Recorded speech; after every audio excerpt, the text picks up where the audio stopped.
the airwaves, Daryl Curtis. I'm going to be telling you the story of Alestrem. Now, this event has been around for a very long time, but not in this style of format. For the last 2 days, it has been hot, dry and dusty in the south of France, and everyone has traveled the length and breadth of the globe to come out to be here. We've got the reigning champion out there, the man that ran him close for second place. So the two big bangers, obviously, Manny Lettenbichler and Billy Bolt, but also the reigning champion from is Theodor Kubachev. We've got a full complement of riders and everyone as at full fitness for the first time in many years. 2 days ago, they went out and did the prologue. That was won out by Manny Lettenbichler. Yesterday, day number 1, that was won out by Billy Bolt. So the two big swingers are out there. This is day number 3, the final day, and it is going to be a wild day of racing. 3 massive laps with a huge sting in the tail. Daryl, we're back in France. And it's been hot and dusty the last 2 days, and a little bit of rain forecast for this afternoon. So I think the course is going to get quite interesting. The riders have been complaining about extreme heat. It's going into their summer period now, but I'm all hoping for a little bit of rain this afternoon. Are we going to get too much? Well, this is a look back at this morning when the riders went out and everyone was checking the weather apps. They were on a prediction, and we can confirm that the rain is coming down as we speak right now, because these shots that you see right now are some 3 hours ago. And right now it is raining cats and dogs. But this morning's session, the riders went out into familiar territory to go out into the Enduro cross track, which they'd been making friends with for the last couple of days. An interesting setup for the guys to go out and understand how to get the job done. And remember, points are scored across each of the days as well. So not just from the prologue, giving you a start position, but also adding points to your tally. An incredible setup here at Alestrem, France, delivering the goods. Gate number 1 was going to be an absolute big banger. We had all the guys out there, Billy Bolt, the Brightmoor brothers, Kubachev, Carlson on the stock, made his way into a qualifier for the top 10. Lettenbichler, William Hoare, Toby Shaw, Wade Young, and Condola. So we had a big mixture of riders going out into the Enduro cross track, but it was last year's reigning champion and multiple champion, Lettenbichler, that led things out into the Enduro cross run. The rest of the riders would do a good job to chase him down. But remember, this was just to stay in the mix before you go out into the new sections. The first 2 days of riding in France, very much a mixture of man-made obstacles down, very much spectator-based. And then as you went out into the forest and the more man-made obstacles turned a little bit more natural. Daryl, this style of racing and the way we're going to go and attack the season is going to be a busy one. It's going to be super interesting. There's a power field here at this race. They're going to start off with a green loop, 22 kilometers. It's going to take them about an hour. Then they're going to go into their first of their blue loops, 24 kilometers long. The third blue loop is going to be exactly the same, but a couple of extra red pieces in. It's going to make it, just take it to another level. And then, of course, there's a mother climb at the end. A couple of the drivers and riders, should I say, that didn't have a good qualifier and a good day number 1, because it was predominantly, and we'll pick up on that gate in just a moment, but the riders that didn't get a good qualifier would be starting 2 minutes back. Now, that's not going to be an adjusted timeline as well, which means they are already out the back door to the tune of 2 minutes. So all the riders coming from gates 2, 3, and 4 have got a massive buffer to climb. But what the riders were talking about is, and as you can see it from these shots, the dust was kicking up. So sometimes in the world of off-road motorbike racing, a dust gap can be a good thing. But for the riders in that first gate, the top 10 was sucking dust nice and early on. It is a standing dead engine start for the guys going out of the gates. So gate number 2 made up of some big swingers as well. Gomez on his own program this season. Fernandez was there. James Moore coming off an incredible win, but a bogey start for James Moore. Couldn't get out of the gate where he wanted to, but he should be one of the riders to watch out for. Also, Dylan Jones from South Africa. Cyprian, he knows how to get the jobs done on this track. Miguel, Matty Green is out there. Moret, Gretzky, and Mario Roman. Big players on gate number 2. And that just shows you how critical Minerva prologue was yesterday to not make any mistakes. Speaking to the guys, like any little mistake. James Moore made a couple of mistakes, and he's super bummed to be on the second row. He's already lost 2 minutes. Yeah, that's the story. So on this gate, you would expect to see Moore and probably Matt Green come through. Green's got a little bit more kind of super enduro, natural man-made obstacle experience than Jammer, but if you didn't get the qualifying run, you were on the back foot. But the good thing is at least you've only got 9 other dudes out there to kick up all the dust. But when we get to the more kind of fuss baits, that's the South African word for toughing it out, that's when you start to see the cream rise to the top. Remember, James Moore, he took the last round win in the late days of November last season out in Lesotho for the final round of the championship last year. That also gave him the crown. In fact, he'd wrapped up the championship before coming to that, so he comes into the season as the reigning junior champion. But now he is going to go out there and try and climb the ladder inside of the overalls. Greenie also came off a stellar season last year. And don't forget about Mario Roman. He's before qualifying 20th. Yeah. He's going to definitely be carving his way through the field. Yeah. Well, Wade Young has won twice here in 3 so he knows how to get the job done. Let's just turn our attention to what went down on gate number 3. The story on gate number 3 was Graham Jarvis, now racing in the senior championship and on an e-bike that he has been instrumental in developing. We've been talking about the fact that we're going to see the E's coming on strong. This is one of those big stories. Also, the Chuggernaut is there. Radford Chug swapping a machine in the off-season as well. But the big story on this gate was Jarvis. Jarvis is going to be a key rider as we'll watch him come through. Also, probably the most experience of anyone else out there on the field or on the gate. Big log jam in the big rocks in the turnaround there. But remember, this is going to be a very long day in the saddle. Everyone thought coming into this round it was going to be a little bit of a pick and choose, almost supercrossy. Very much an event that is made for the spectators, certainly over the first 2 days of racing. And there are spectator zones on day number 3. That's where you join us here right now. But as you go out into the more natural terrain, that's where things get super difficult. And it doesn't look like there's much elevation on the lowlands here, but just look around the horizon there. Trees and mountains. It's going to get busy for the rest of the day. And we're expecting the lap times to run. Lap number 1, we saw the times coming in this morning on our live feed, telling us it was a magical 1 hour before they went into the pits. And then they were able to go through a 3-minute gap in the pits. That just allowed riders to fill their trippers, get the hydros back in, maybe grab a little bit of a chewy gum and a bite to eat, and certainly a refuel before they go back out. But the intensity of the day will build through the laps and through the kilometers. There's also a 3-minute compulsory stop time while refueling, so the guys have also got a chance. They are allowed at the end of lap 1 and lap 2 to put some fresh rubber on as well. This gate, we see a lot of the junior riders coming in from South Africa. Luke Walker, one of the big threats in the junior category, making the big trip across to Europe. We're going to see a lot of the Trademore Shurko boys go out there. They're going to be racing all the European rounds.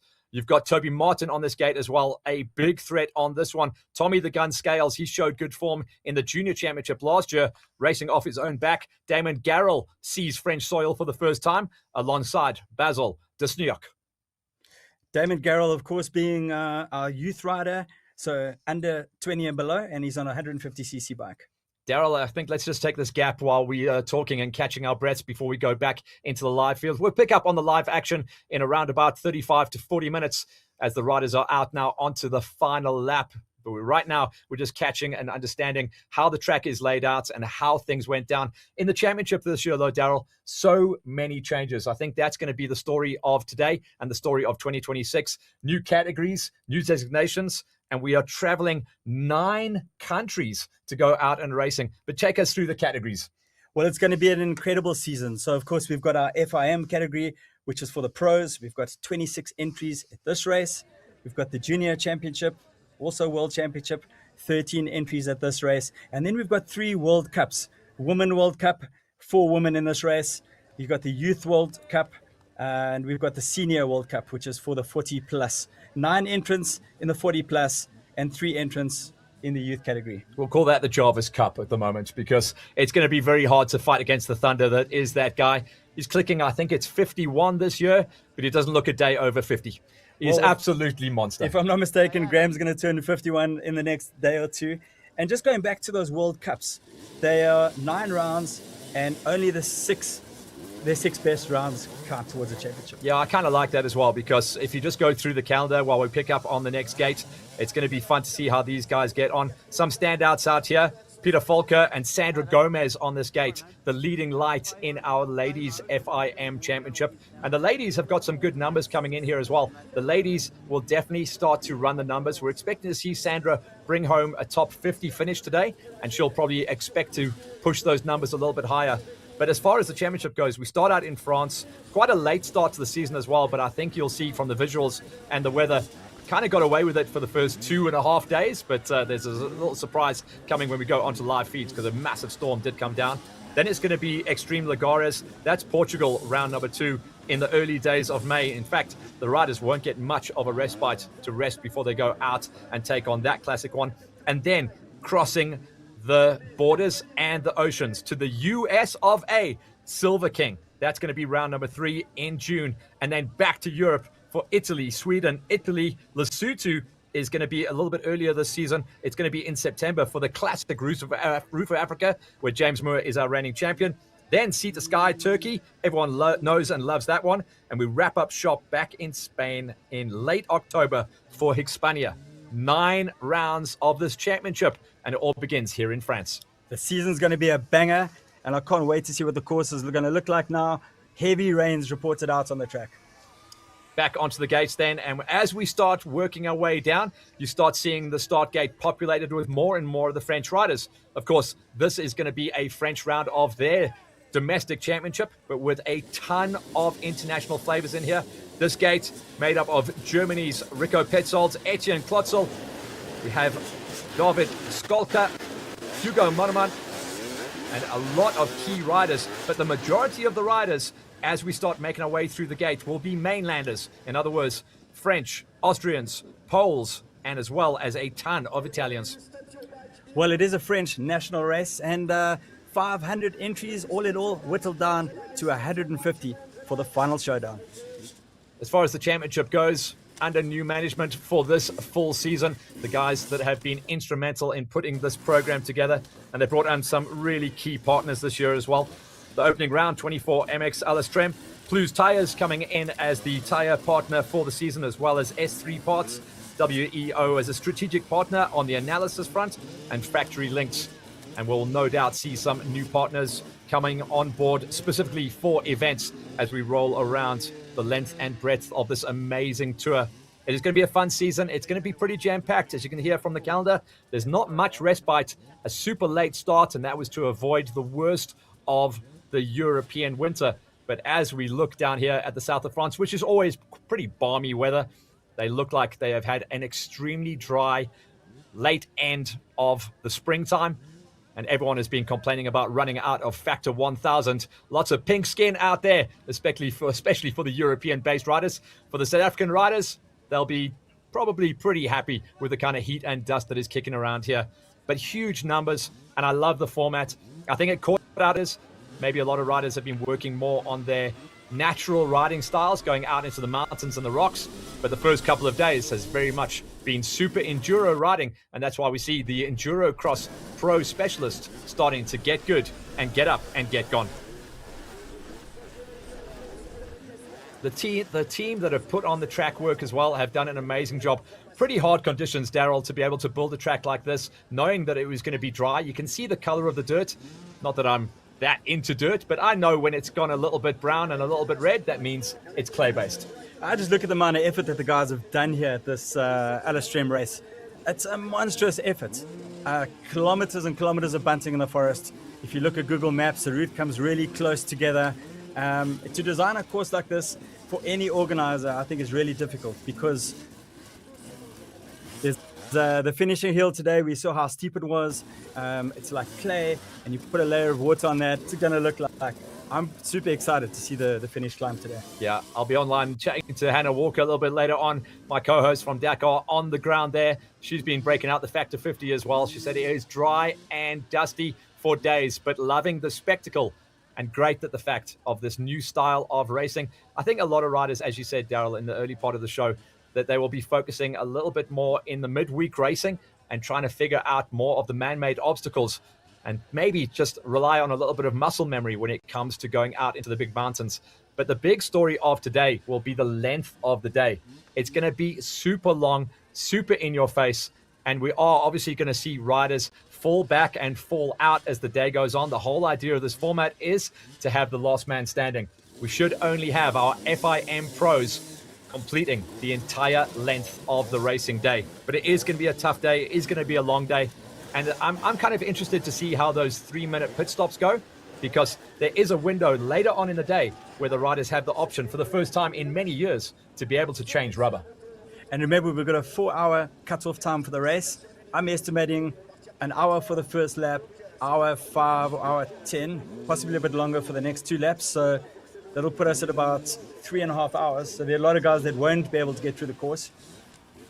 That is going to be a long day in the saddle. Not that these guys can't do it, believe me, this is what they're trained for, but this is going to be a quite brutal start to the championship. When we go across into a little bit further inland to Portugal, we're expecting similar style of weather and possibly a similar style of track as well. When we go into Extreme Lagares, I remember it being quite foresty. The guys will be able to work the forest lines as well.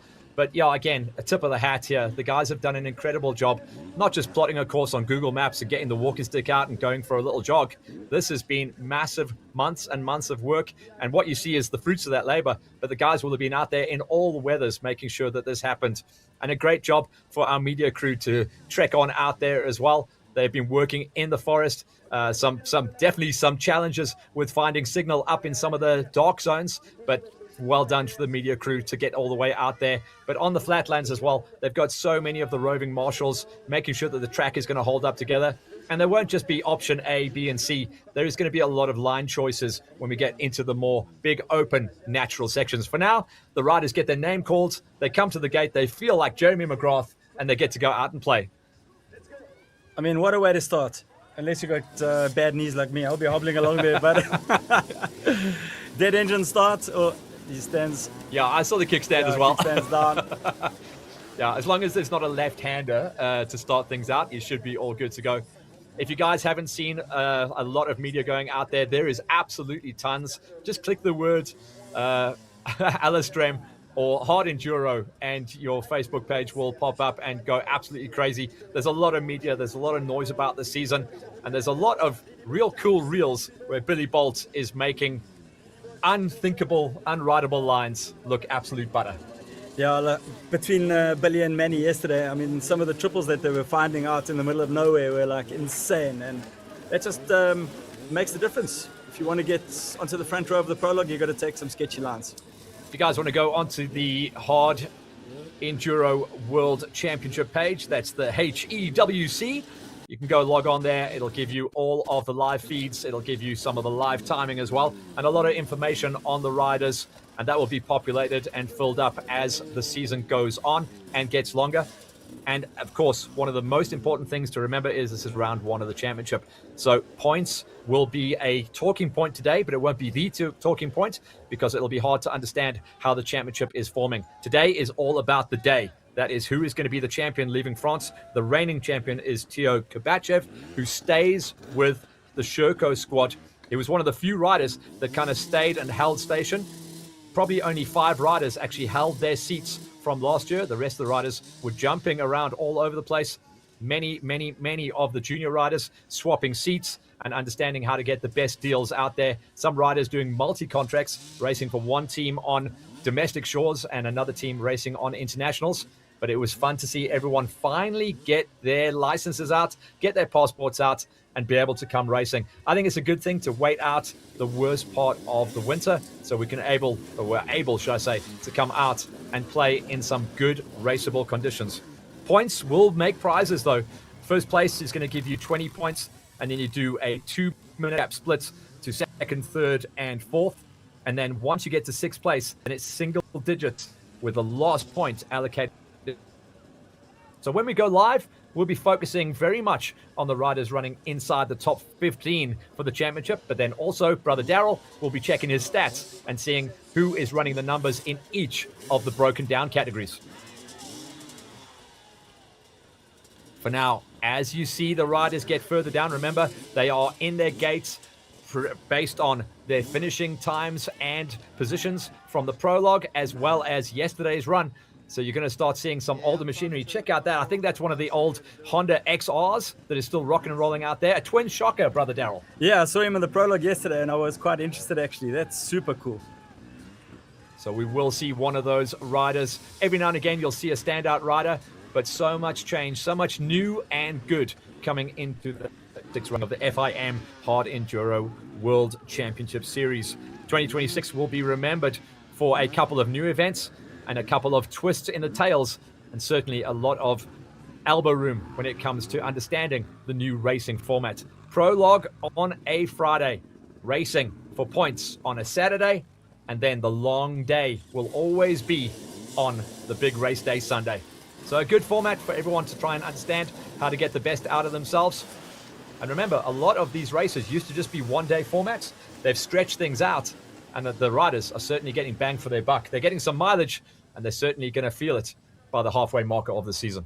3 days of riding and on a really, really well laid out course, technical course. Today is going to be the most technical. And just to run you through the podium from last year, Teo Kabakchev took the win ahead of Mario Roman and Wade Young in third place. And, you know, Manny and Billy have never taken a win here at Alestrem. Yeah, so it's going to be really interesting. Are we going to see a mix-up in the books today? And it's a good point to make, because those were the guys that were boxing the whole way through the championship for the last couple of seasons. But, yeah, they didn't always show up on the day when it came to this event. But at the same time, it's fun to see some new names coming into the mix. I think this is the year where you're going to start seeing the juniors come through. The junior format has really only been around a couple of seasons. And I think this is the year you're going to start seeing those guys not just break into the top 10, but they're going to populate the top 5. And every now and again, you're going to see juniors running inside of the top 3. You've got the reigning champion, James Moore. Sorry to jump in there. You've got the reigning champion, James Moore. Tommy the Gun Scales from South Africa was also on the podium inside the top 3. You've got a lot of European riders coming. And I think once the USA riders understand how this new format runs, I was looking at the content coming out on the media platforms over the last 2 days and thinking, this is custom made for a ton of American riders. Yeah, we've got so many South African juniors. And don't forget about the Brightmore brothers. So I always think they're older than they are, but they're still juniors, aren't they? Yeah. We always talk about the young guns coming through. And of course, Manny and Wade and them are not really young guns anymore. They're the seasoned professionals, and the youngsters are coming. Yeah, it used to be that you could probably say that there were 5 riders on a season that would be on the podium. There was probably 3 riders that would take the wins consistently. Nowadays, those numbers have more than doubled. You're going to see some big swingers coming through there. I know a lot of guys aren't all the way in on the E situation, but I think this is the year as well where we will start seeing those e-bikes come all the way to the podium. We've already seen a podium finish in the Super Enduros. Carlson has been the shining light on Super Enduro on the stadium races in the off-season. He took his stock future to a podium for the first ever time on the world stage. And I think that really buoyed him. That pumped him up. He now wants to take it out to the mountains and see what he can do. Yeah, but I just still can't get used to the sound of them, Matt. You mean no it's sound? Still like a good old 2-stroke screaming through the woods, you know? Yeah, the old zzz, zzz up the mountains is still a bit weird, but yeah, it's the way that we're going. But for now, yeah, bit of blue smoke never hurt anyone.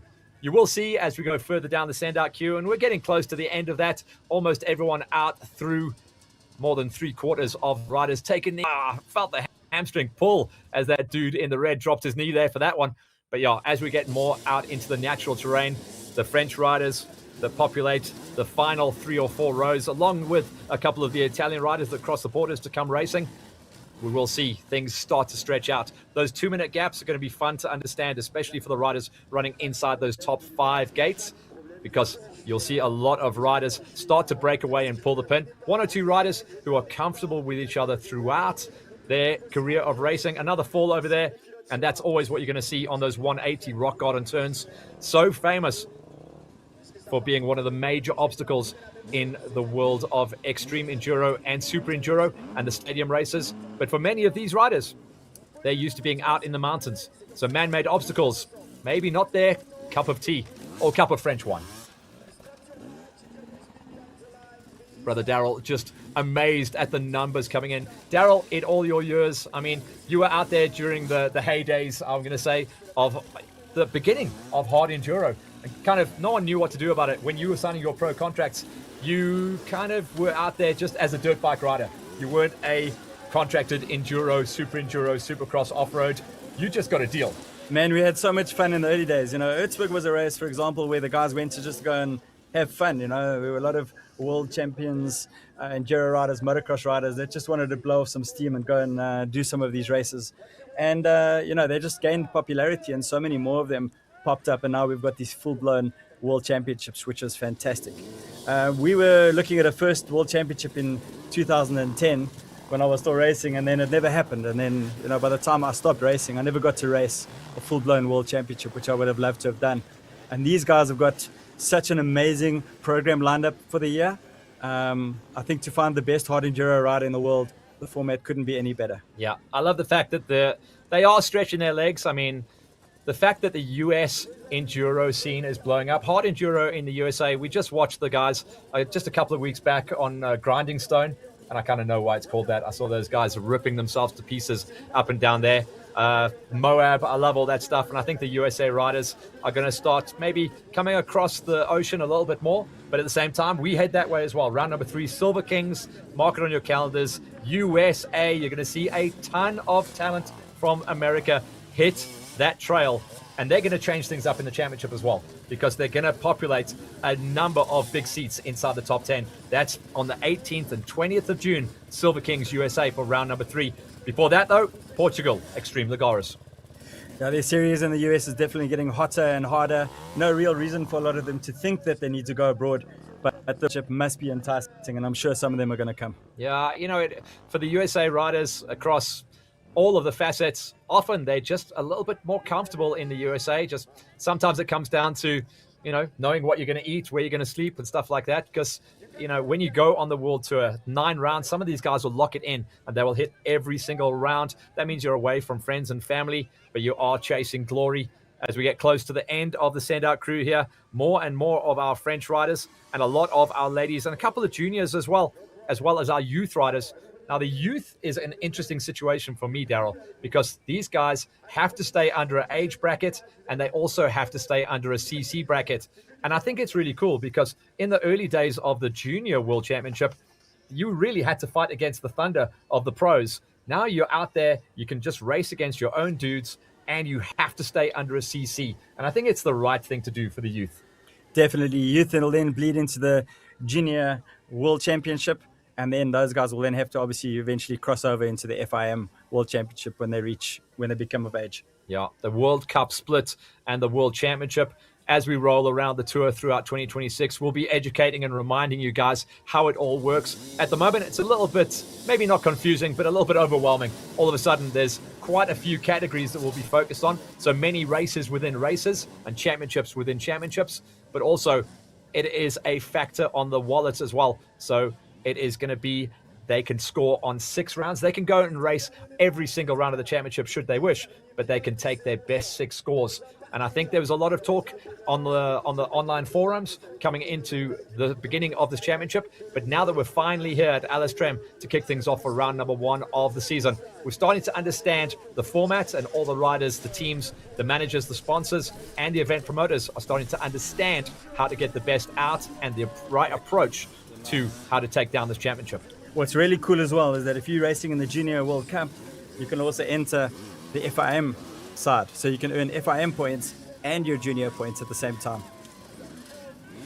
So many of the French riders that are out here at the moment taking down the championship, but also it's something that we will see as we travel the globe, where we'll see a lot of the local superstars also maybe bringing in a round of the national championship, which means we will see big numbers. I mean, the numbers that we got here at round number 1, for the early part of the season, we've seen riders traveling the length and breadth of Europe, mainland Europe. We've seen a couple of guys, not too many guys crossing from America or from Australia, but certainly a ton of South Africans, and France isn't just around the corner. I also love the fact that this is a French national, so there'll be a lot of enduro riders that aren't necessarily a hard enduro rider that will come and do a hard enduro race, possibly for the first time, and then hopefully fall in love with it and do more rounds. Yeah. We know that we're going to have live coverage at every single one of these rounds as well. So it's going to be fun to sit beside you and understand how the format unfolds, how the race unfolds, and also keep an eye on some of the rising superstars that come through. We've kind of highlighted a couple of the pro bangers as they go on out there, but it is going to be great as we go into the forest to understand how things break down. Now, to give you an idea of the area we're working in, we're in the south of France, around about 100, maybe 150 clicks inland from the ocean. So things are going to be wild and woolly. You can see a beautiful aerial shot there, brief as it was, of a little bit of a circuit that we are based at. It's kind of got a French Laguna Seca feel to it, like in Monterey. But for now, we're going to be starting to head out into the forest. And we are expecting to give you some of those live feed pictures in around about 20 minutes time or so. For now, this is the early running of what went down around about 12 o'clock or so as the riders went out there. Found some familiar lines out there in the Super Enduro test, and then they went out into the forest. This is what happened when we started to pick up on some of those shots in the forest, and you can get an idea of just how dry and dusty it was, because I don't think I've ever seen Manny Lettenbichler as dirty as he was yesterday. It wasn't just dust and roost, though. He broke the peak off his helmet, and he went and kissed the dirt out the front door a couple of times. 1, 2, and 3, kind of who you would expect going into the more natural zones. Billy, Lettenbichler, and the reigning champ, Kabachev. So those were the guys that ran off the front gate. Brightmoor, always going to be good. Brightmoor, I think, is our next big champion, to be very honest. He's starting to look like he is very, very polished going into the more man-made stuff, but also going into the forest itself. Wade Yang is always going to be out there as well. At the moment, Wade coming off some very good results in last season as well. At one point, actually leading the World Championship chase, and then having some bogey events towards the end of the year, dropping him down to, I think he ended on a world number 5, but certainly nothing to be sniffed at. But he is just one of those powerhouse, muscular riders who's going to try and figure things out. William Hall has started to come good, as well as Toby Shaw. And it also shows that the impetus is very much on the man-made obstacles. So the riders that have come good and are sitting pretty inside that top 10 with a gorgeous 2-minute dust gap. Don't worry, the screen hasn't stopped, guys. This is the 2-minute dust gap buffer until we pick up on gate number 2 that was populated by Alfredo Gomez, Mario Roman, Matty Green, and James Moore. These will be the guys that are trying desperately to close that 2-minute dust gap, because for now, it is all eyes on the big magical top 3 and the 2 runners and combatants from last year's championship. Zone for the like I say, this isn't a frozen of 3 minutes for the riders. Leading in first was Billy Bold ahead of Manny, but an opportunity for the mechanics to refuel the bikes, but also for the riders just to try and cool themselves down, also refill the water packages on the back. And you can see just a moment to take the calm before they take on lap 2 and the blue lap. So that was a magical hour that Hannah just updated us on there, where she was able to be in the pits as the top riders came through. The top 5 came in separated by less than 2 minutes, and they were able to go and get a bit of refuel, like I said, before they go on out and challenge. This is a lovely idea where you can understand where things are going. So you start to climb into the more shaly forests. And that is Matty Green. We just saw him go through there. So Matty had been able to, by this point, be able to close up some gaps. But this gives you one of the best vantage points to understand how treacherous the conditions are going to be from here on out. Yeah, this is true hard enduro. This is what the guys have come here for. Lots of off camber, lots of steep, loose, shady climbs like this one. And of course, when that guys were hoping for a little bit of rain to get a bit more traction. They've been complaining about slippery, loose ground for the last couple of days. That's all about to change though. The heavens have opened, and we're going to see some shots just now of very different course. Yeah, this is going to be tough. So this are the guys that are running inside of the magical top 20. Apologies for the audio. We're going to try and get rid of that second channel. But for now, we're just watching the riders try and understand how to crest it up here. Now we had a lot of eyes on the prize at the base camp, just making sure that they understood how the day was going to be going, because it's been in the high 20s, early 30s for the last 2 days. Today, it was going to max out at 17 degrees, and they said just after lunch, the clouds were going to be coming. And the camera kind of doesn't tell the story, but this is quite high in one of those mountains in the forest, and it's super dark. The camera is working hard to lighten things up, so we knew at this point that the clouds were coming and it was going to get a little bit greasy. they were predicting a massive thunderstorm to come into play as the riders just work those pivots just to get to the top. Now, if this is the riders, this is what I always like to say. If this is what it looks like inside the top 20, imagine the 50th rider getting up that hill. You say it'll run in, I say no. Well, you know, there's a lot of climbs that are just going to get looser and looser. In some cases, you're going to get a nice rut to follow, and other times it's going to blow the climb out completely. It's great to be in these forests as well, and hear that spin and that rev going up there. But the dust as well, it's very much a shale-based rock here. You can see that's going to cut the tires, and the tire situation is a big story. This is another one of our shining lights who runs the numbers inside of the stocks. Toby Martin, very tasty rider, kind of his best to get onto the wheel of Carlson. Just didn't have a good first 2 days here in France, but just on the outskirts of the top 20 at the moment. But still, great to see the stocks running those kinds of numbers and that kind of pace to try and stay on the wheel of the normally aspirated, most of them, well, in fact, every single other one of those inside the top 20, running a Blue Smoke 2-stroke across the different brands. Brands is a bit of a story this year as well. We did see it last year, as you see a couple of riders digging trenches up some of the mountains, just stalling out, not able to carry the momentum up the hills. Many of these forest-based climbs are horsepower climbs. You've really got to attack them, and as soon as you start seeing those riders in front of you stall out, then it's going to start to become a bit of a story. But just to go back to my statement about the manufacturers, you've got all the key players. It used to just be the white and orange bikes. Now you've got the KTMs, the Husqvarnas, you've got the Beaters, they've come in big time. Sherco have been a powerhouse squad, but then you've also got different Italian brands, you've got different electric brands. From the manufacturing side of the sport, we're in good shape, Darryl. Yeah, it's nice to have such a wide spread of manufacturers here, and you know, you can just really appreciate the skill of the top 10, top 20 riders going through. If you have a look at how everyone else in the field is struggling, and it just puts into perspective just really how difficult this course is. And there are so many different spots like this. There's different climbs with different names out there with checkpoints, and it's going to get pretty interesting. Darryl, from your side, the sport seems to have come up in intensity. And I'm not saying your sport was any harder, but it seemed to be like your days were longer and the tracks were maybe not as in your face.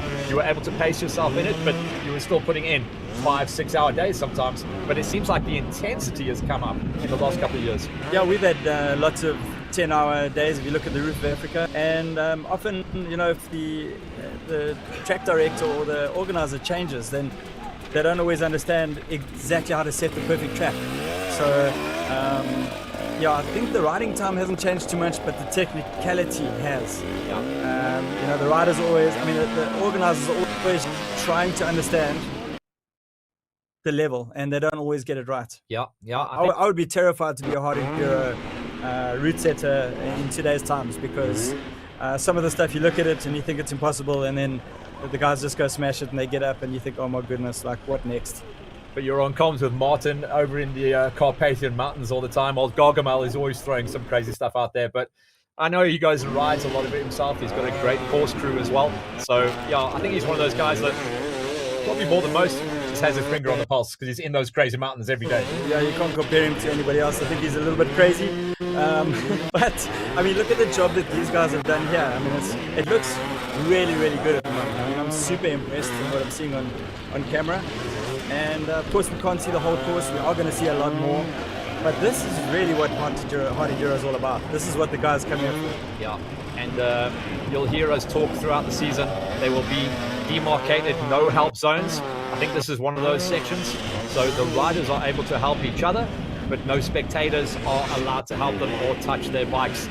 So when you get to tech zones like this, all you're going to see up on the mountains is our media crew bib wearers trying their best not to blow their knees out to get these crazy, awesome shots. But as the track goes on, you will see these gaps open. And that's also one of the reasons for the 2-minute gaps between each of the top 10 gates. In fact, all of the gates have that 2-minute gap. It stops what we call bottlenecking.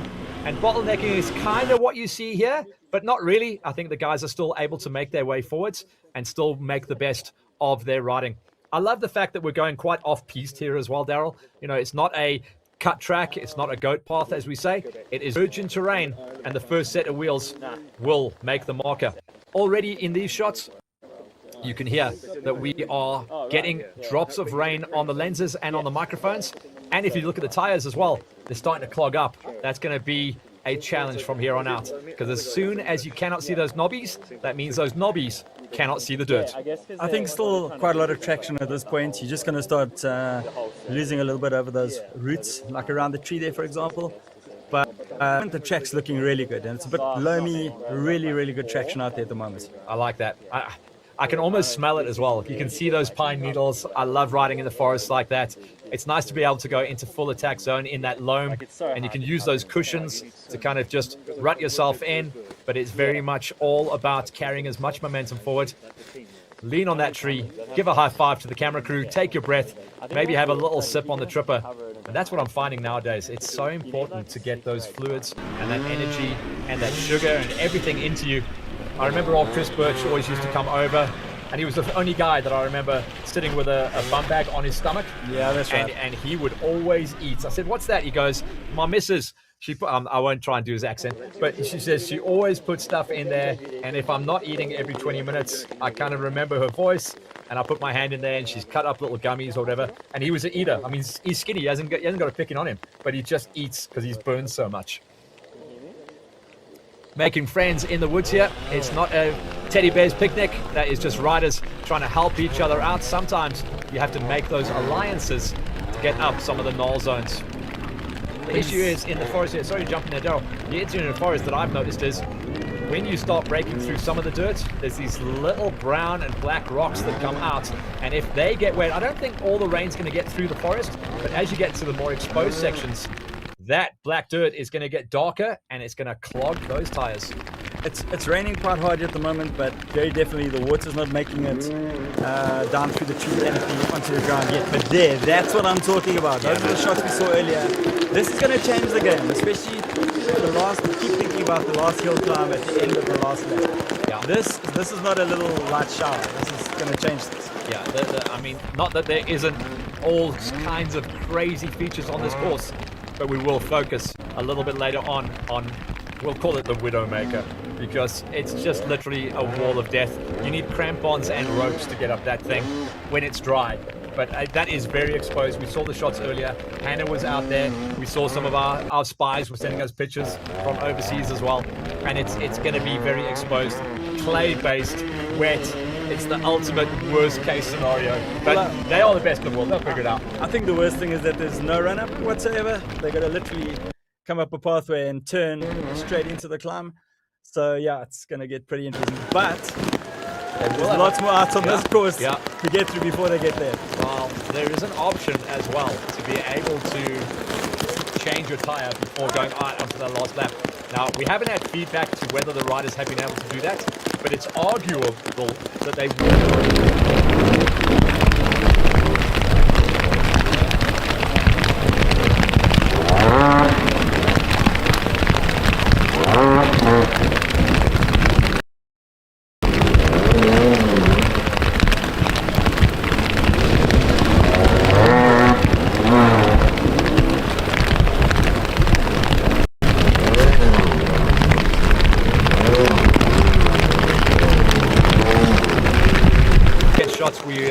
we won't try and do any guesswork, but obviously the cameras are battling at the moment in these conditions. Tough work out there for the event organizers and the media crew to make it happen, but certainly tougher for the riders as well. But you can even see that shining line at the bottom, just next to the Sherco flag. It is going to be very greasy to try and run up there. It looks like a kind of horsepower drag up and a pivot to get back down. But yeah, that is a big hammer time rainstorm happening out there at France. Round number 1 of the FIM Hard Enduro World Championship in 2026 has just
out there.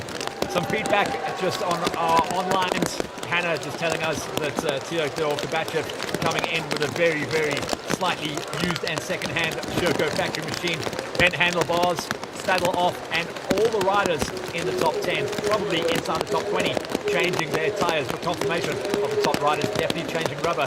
But as you can see, this is going to be more than a challenge. Daryl, I know you've been out at Romaniacs when this kind of stuff happens. What does it change your mindset? Well, besides the mindset, it's going to change the finishing rate dramatically because a lot of these climbs will become impossible to ride up. So it depends on who got there first. Less rain, where they're able to get up, because I think like this, some of the course could possibly become unrideable. Yeah. I'm not sure if there's a plan B. I don't think there is. So let's just watch it. Oh man, just look at that. Just can't get worse than that.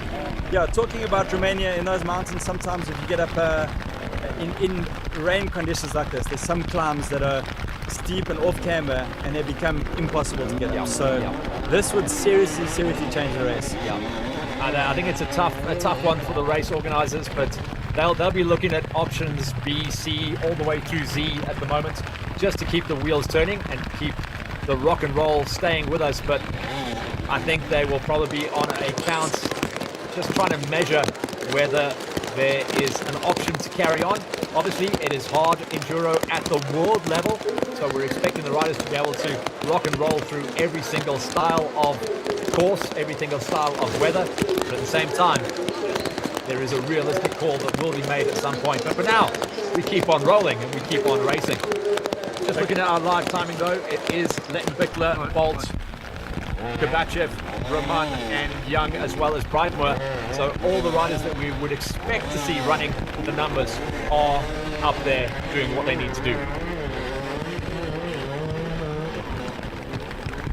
This is back at that earlier position where we were picking up on at the beginning of the rainstorm. The issue is, if you look through the trees there, you're not seeing much but white. That means the clouds have dropped big time, and it is probably going to be set in and staying with us for quite a while. I think we're actually picking up on the lead bunch. I'm pretty sure I can see a Breitmoor at the bottom there, but it's hard to identify them right now. Well, the water's definitely come down through the trees. It's such a big contrast from the pit stop where we saw the sun was still shining to this. It's just absolutely crazy. Yeah, tough conditions. So this is our camera just zooming in as best you can. The tape marshals giving the riders more of a run-up, so that is a good result as well. The 372 Sherco rider will pick up on that rider in just a moment, but for now, just to understand how to get the best run-up. Of course, officials getting the green light. The riders are allowed more of a run-up, so they can horsepower their way around to just try and find that early hook. Yeah, that's good, yeah. The rider just wanting a little bit of a high five. But I can tell you right now, without that tape pull, we wouldn't have been able to carry that amount of momentum up there to be able to actually crest it. Yeah, just that little bit of start there just gives you enough momentum to get up and over. These conditions are absolutely brutal, but I can tell you what, right now, the fans and the French fans. Yeah, no, I think we're going to get on a line there. Yeah, it's done just enough. I just saw the edge of almost like a rut that had formed. That was the rider that I would hit down. I would have stayed on the tarmac, believe you me. But the riders are. The problem is the amount of energy that you lose trying to kind of puzzle your way through sectors like that. That is the difficult part. This sector still looks good to me. I don't think too much of the moisture has come through, and you can see those gorgeous ruts that will have some good hold. But at the bottom left-hand side of the shot here, look at that shiny white root. Riders here. Oh, that just looks horrible. That just looks like a situation where you're kind of jammed up. So steep to try and turn around and get back down the hill, try and horsepower grind your way up there. But at the same time, no one is going to be able to get on up there from a halfway marker. These are horsepower climbs. You've got to carry that momentum all the way through and try and just commit and keep those wheels spinning. But you do not lift that front wheel too far. That's not a bad position to get in. Yeah, and it's not too sloppy there yet. So you can still see a bit of dry dirt underneath. Plenty of grip on the wheels, but yeah, you got to just do a little bit of CrossFit to get the thing up there around that tree, and then you're in good shape. But the riders are just starting to cut those big ruts in, and all those holes will make it just so much worse for each and every rider after that. You can see body language, the guys are getting really, really tired at the moment. Not sure how the pros are getting on. You can see some shots of them coming through. But I mean, these guys are really starting to take some strain at the moment. Hats off to the marshals as well. The media crew are out there, the marshals, the course markers. There'll be a lot of back and forth on the walkie-talkies right now. And everyone's just checking in with each other to make sure that Alestrem can see the finish line. No matter what, we will be calling points at the end of this one. And all the key riders will be just hoping to survive this one. It's not a massive gap until we go forward into Portugal, 1st to the 3rd of May. So just a couple of weeks' time for these guys to dry those boots off, or maybe go buy a new set. Man, it's gonna be an awesome championship this year, and I think definitely the best rider will shine at the end through all the different formats of hard enduro that each organizer can throw at them is definitely gonna bring the cream to the top. Once again, the series brought to you by 24MX Alestrem, our opening round. Blues tires. Oh, that was a near miss at the bottom. Almost ahead on. That was almost ahead on. The rider at the bottom had his head down there. So Blues tires, S3 parts, WEO, as well as factory links. And we'll be working with these guys throughout the season as we go the length and breadth. Once again, round number 2 is going to take us to Portugal for Extreme Lagares in the early week of May. Then we go around about a month and a half to Silver Kings in the US of A, which makes up round number 3 of the championship. Aberdeen Rodeo, that's going to be a fun one in Italy. The first of 2 visits to Italy this year, taking us to the 10th and 12th of July for round number 4. Round number 5 is a rock and roller. We go to Sweden. Pack your meatballs on the 20th and 22nd of August for the Forza Orza. That's going to be round number 5, the halfway marker of the season. Then Wild Woods Extreme, our second visit to Italy, is going to be the 11th and 13th of September. Roof of Africa takes us up the road into Lesotho for the 23rd and 26th of September. That's going to be super dry, one of our driest roofs. And then it's going to be Sea to Sky up in Turkey, a classic race venue. And that's going to be the 8th and 10th of October. And our final round will be 24MX España to take us to Spain for the 23rd and 25th to wrap up an amazing lap of the world in 2026 as part of the FIM Hard Enduro World Championship Tour in 2026. Remember, your reigning champion and multiple champion to take us to Spain, going at 3rd and 25th to wrap up an amazing lap of the world in 2026 as part of the FIM Hard Enduro World. Just a replay of some of the riders puzzling, as we like to say in South Africa, to try and figure out a line. Yeah, body language. You know what the issue is for me, Daryl, when you go down in the mud? Gloves and grips. That's the worst bit. Exactly, and he had to go fetch his bike. He had to go walk up all the right-hand side of this climb and then jump across just to slide down to get his bike back down again. But yeah, I mean, it's throttle hand. Everything's going to be full of mud now. Won't have much control on his levers, on his throttle, on his grips. And this is when things get really tough. Yeah, it's going to be a lot of knee riding, knee walking as the riders. That was a great run. Absolutely perfect there. Just enough to just hook into that turn. And you'll see riders at this stage of the game. They will start to get really tough. Yeah, it's going to be a lot of knee riding, knee walking. Take the riders. That was a great run. The best way to do it is horsepower just enough way to the top. And also by this stage of the game, you're going to feel your body. These guys have been out there for a number of hours now. Remember, these are live pictures coming in, but the riders have been on the bikes for nigh on 2.5 to 3 hours. So it's been a workout.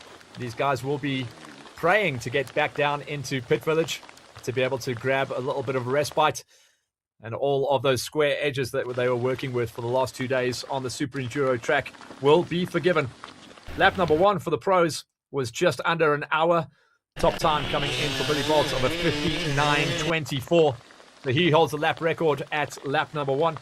Letten Bickler, Kabachev, Roman has come through nicely from row number 2. So probably the biggest climber on the gate at the moment is Mario Roman. Wade Young, who was on gate number 1, stays inside of the magical top 5. He's on the bubble right now. And Brightmoor dropping down to a number 6. But not too many massive gaps starting to open up. There's still just 1 minute between the riders inside the top 5, and that was at our previous split point.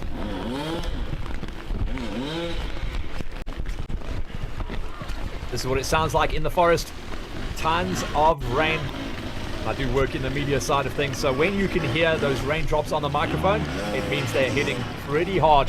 So no respite. The rain has been with us now for well over an hour. So wherever the rain wasn't getting through, by now it has got through. And I think sections like this, oh, this is Sandra Gomez. So a great pickup on our camera crew here.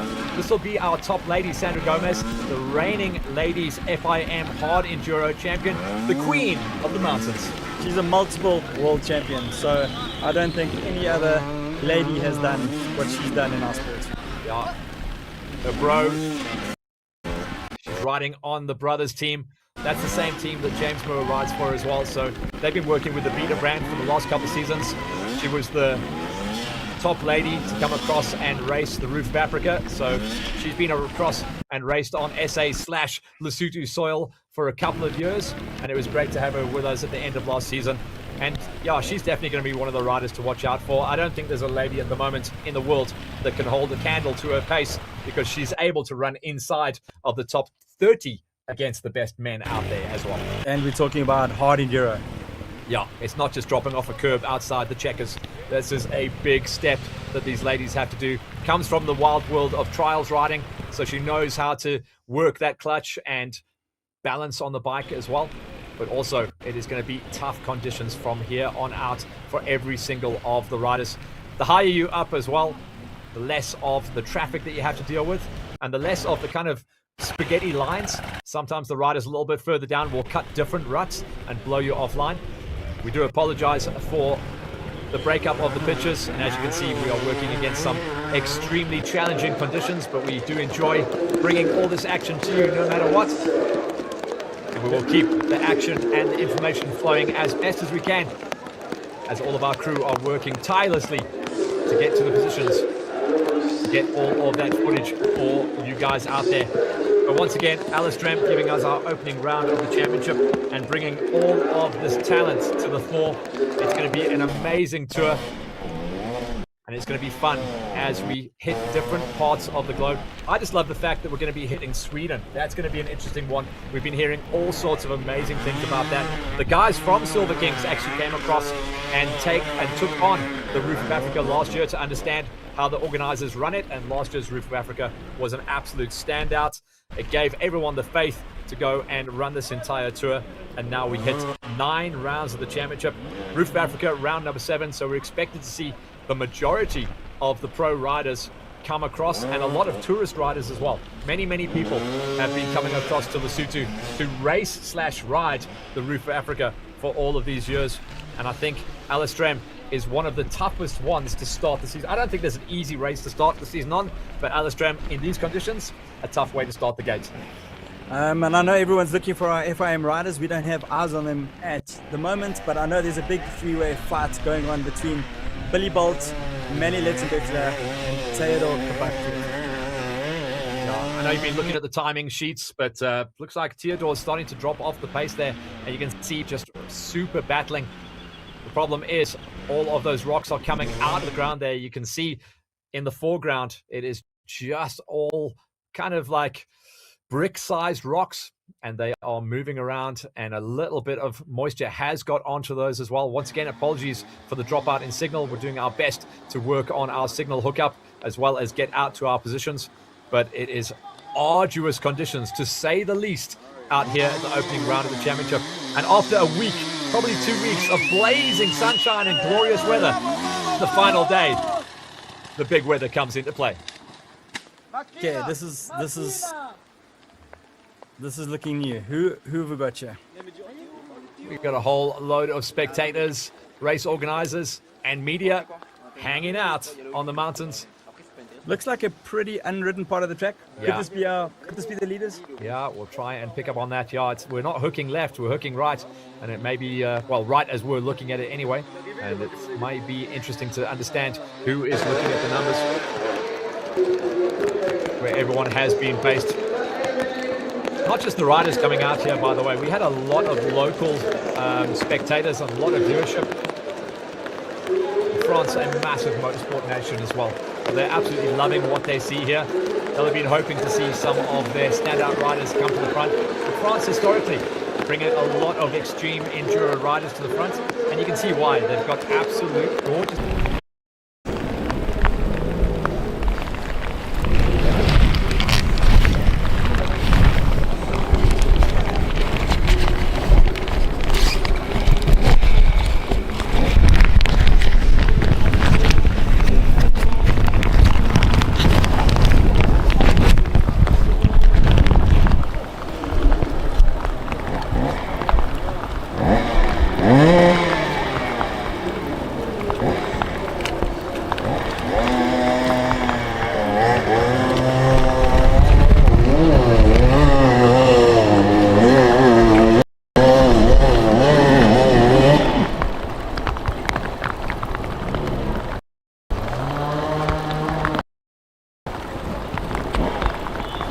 Been kind of hit and miss for the last couple of years.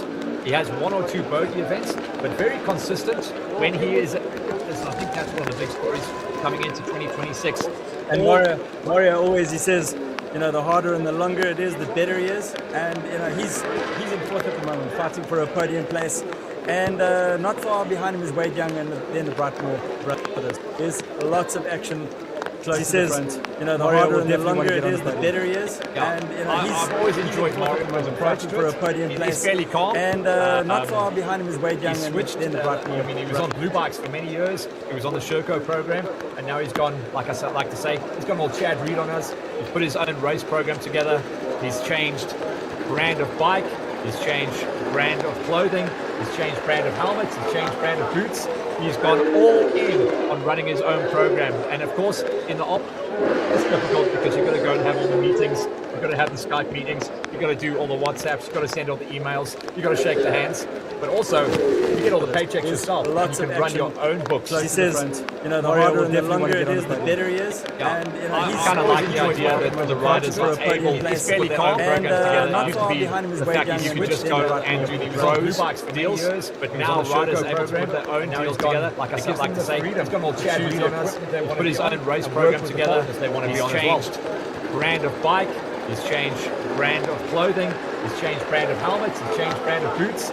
He's gone all in on running his own program. And of course, in the it's difficult because you've got to go and have all the meetings. You've got to have the Skype meetings. You've got to do all the WhatsApps. You've got to send all the emails. You've got to shake the hands. But also, you get all the paychecks yourself.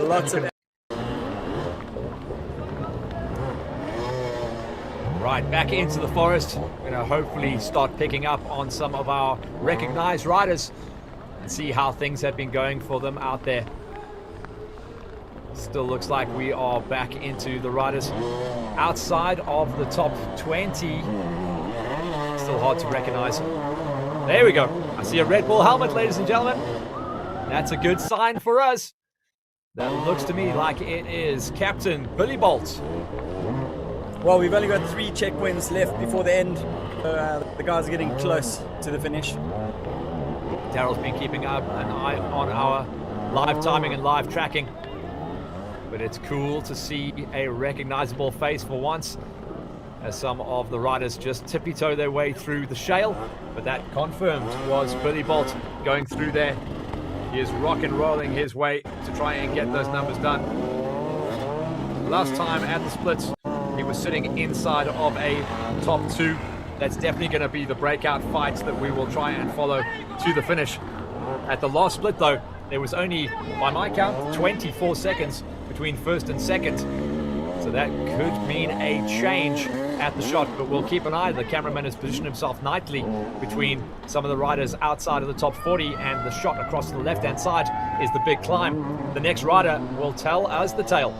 The last check I looked, Billy was in the lead, now Manny's in the lead, so they're definitely riding together, swapping some first places there. Back and forth we go. So onto the big climbs. Trying to work their way forwards all the time. riders hammering the throttles to try and climb those hills. Funny enough, the riders don't actually look too dirty. There's not too much flinging mud, as we say. This is that climb out of the pits as we start to see the riders climb their way up and out. And it looked like Manny on the left-hand side there just doing a little bit of a tickle down. We are now... Is he going to have another crack at that climb down the bottom there, or was that... Not too sure. We lost the visual there. Lost the visual out the bottom left there, but just for a fleeting glance there, it did look like Manny. We'll just try and catch ourselves up there. Once again, you can keep an eye on your live tracking and timing. You go onto our Hard Enduro World Championship, the HEWC page.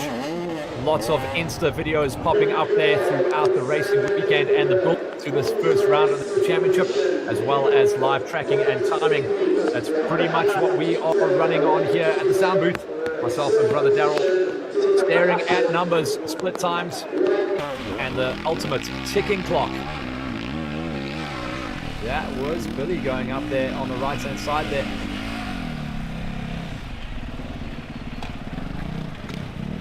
Apologies for the change-ups here, just working through some challenging conditions. Riders having to pivot their way forward. Cameraman just stepping a little bit further down to get a nice high shot for us. The rain, I can confirm, in the high mountains has stopped. So things should get a little bit easier for the riders on certain sectors of the track. But those exposed zones, particularly around the pit area, are not going to be drying out, even if the sun comes out in full force, and hits the low 30s. The temperature has dropped and is sitting around about 17 to 18 degrees. So not enough to dry things up as we close in on the final stages of round number 1 of the FIM Hard Enduro World Championship Tour Alestrem here in France, giving us a lot of drama on the final day of 3 days of racing.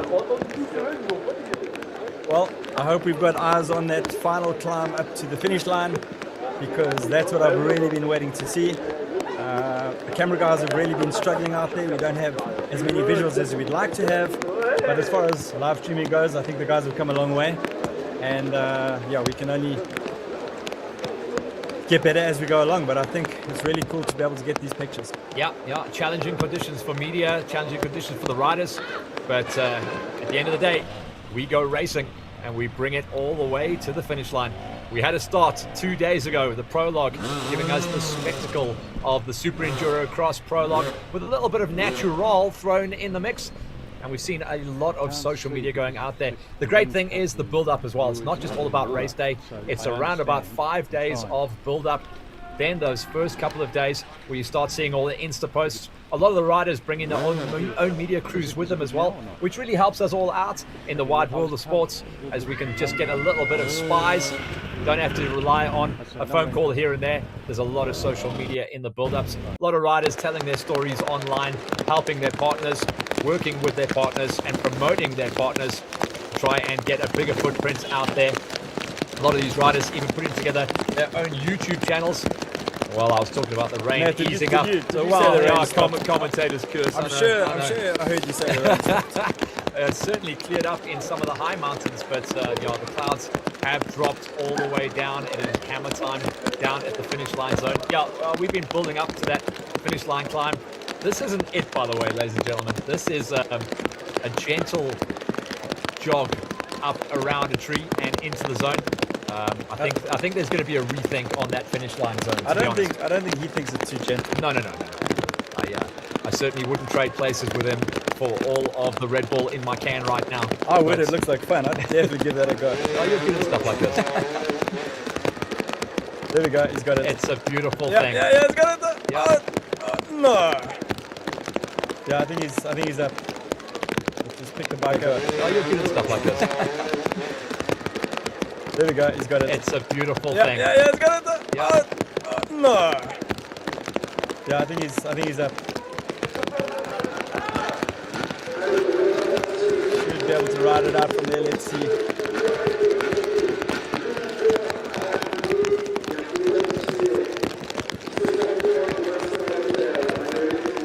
Or make a plan, get out of jail moves.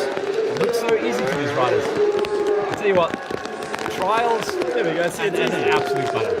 See how easy that was. We don't talk about it that much. It's kind of, I wouldn't say it's a secret, but a lot of these riders either come from the wild world of trials riding or they have picked up trials riding. I know it was probably 10 years ago that the South African riders understood what a trials bike was, and all of a sudden everyone went out and quickly grabbed one, and that was the go-to move. You were riding a trials bike. He's got it up and over. Oh, beautiful.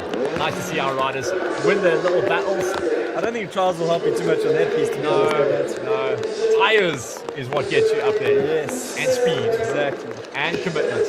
Well, the tires have evolved a lot over the years. I mean, if you look at the super soft rubber compounds that the guys are using at the moment, and you've got to choose carefully. Yeah, I think even the mediums, like everyone's been talking about, like they will run a super soft, a soft, or a medium, and it'll depend on the style of terrain and the wear rate that the guys are rocking and rolling out here. This is probably super duper gummy kind of conditions, but then in the high mountains you can see it's got a little bit rocky, but when you get any kind of hard pack, that's where these things really hook up. Tire technology, moves technology, suspension technology doesn't get spoken about enough. The suspension tech has gone through the roof in the last 10 years.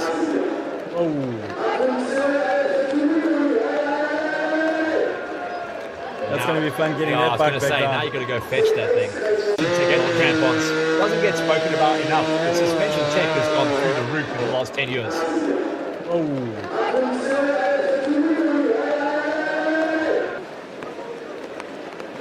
Yeah, now you're going to climb that thing up and go through. While we're talking about tech, Brother Daryl, it's not just the bikes and the tires and the moves and the suspension, but the wear as well. Guys have started to focus in on, it's not just a motocross boot anymore. You can now buy an enduro boot. And the reason, the difference, just this. Enduro boots have got a little bit more grip on the bottom. They're a little bit softer and pliable, and it allows you to work your way forward.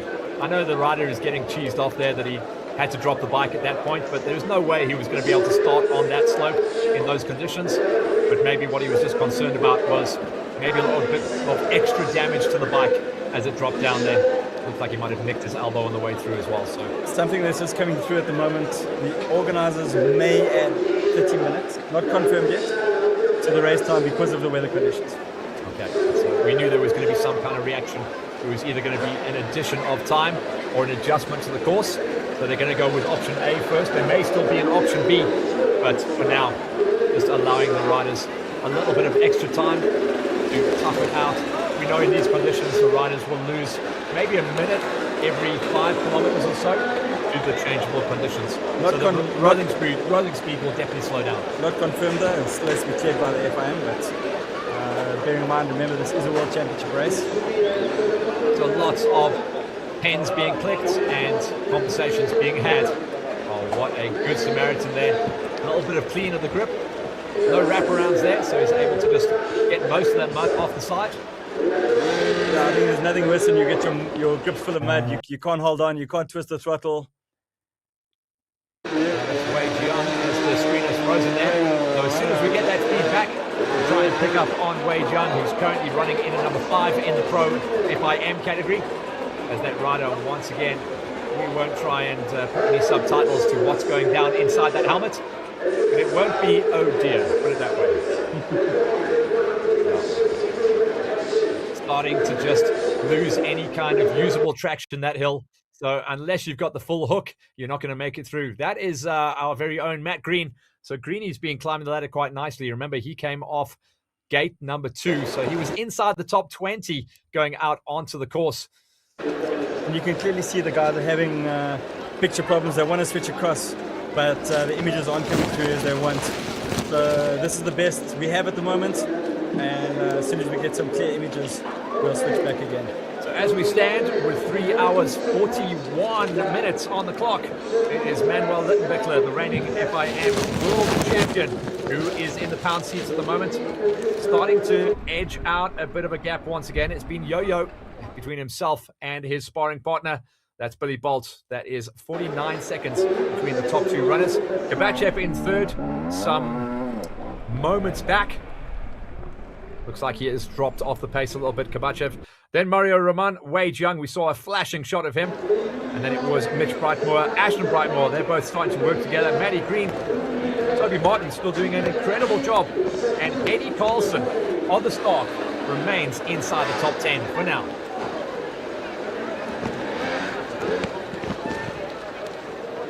Kind of celebrating every time I see these riders make it out of the car park to get on up there and do the challenge. Yeah, so the top 10 runners, we do have a couple of electric bikes starting to make their waves. I was trying to scan down there and see how Jarvis has been doing. James Moore, we pick up on him. He's down in 13th place at the moment. Well, we've got Ash Brightmore, which is the first of our juniors, currently 7th overall. And then we've got, yeah, indeed, 2 electric bikes, Toby Martin and Eddie Carlson in the top 10. Yeah, both Stark boys at the moment. Stark were kind of first to the gate, as we like to say, in the world of electric bikes. We had the Alters a few years ago, but they put all of their focus into motocross. Stark went a little bit motocross at the beginning, and then they moved across into getting the job done into the world of enduros. And then, of course, we've got Graham Jarvis now coming up with his own brand of electric bike. Very interesting. He kind of kept that quiet for a while. He started making a little bit of noise about it towards the end of last year. And then really here was the first time anyone kind of saw it. It looks good too. Austrian-made machine, and he's got the orders rolling in. Yeah, fair play. Spotted the iceberg, as we say. So he knows where the sport's going. It's been a kind of a slow journey to get the electric bikes out there, but the motor technology has been amazing. Motor technology is faultless. Battery life and extension and range, that's coming up nice and quick now too. It's all about weight, really, to get the correct usable power, the right size battery, lighter batteries. Yeah, and ease of change as well. Yeah, we've seen a couple of the guys doing those fast changes for the battery-powered bikes. Fast change is like 2 minutes, and you need a couple of strong dudes to change those batteries as well. But yeah, I think as we go along, you'll start to see, as with the development of e-mountain bikes, you start to see those changes in the world of enduro bikes as well. Looks like one of the SA Sherco boys as well. Great shots from our camera crew there, trying to spot all the riders. Looks like the 35 there, so it could be one of our SA boys riding on the Trademore Sherco squad. We had Sam 4 of and those Garrel. lads. I thought it was Garrel, and I think this is one of the Brightmores. Yeah, one of the Brightmores coming through there as well. So we're starting to get our shots. As you can see, I was right. It did stop raining up on that mountain. 2 valleys away. Fair point.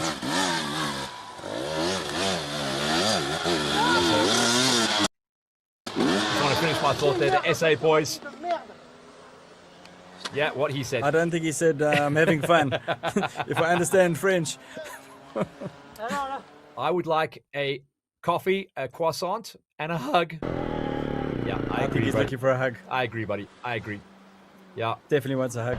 thankfully you can't hear any bikes around there.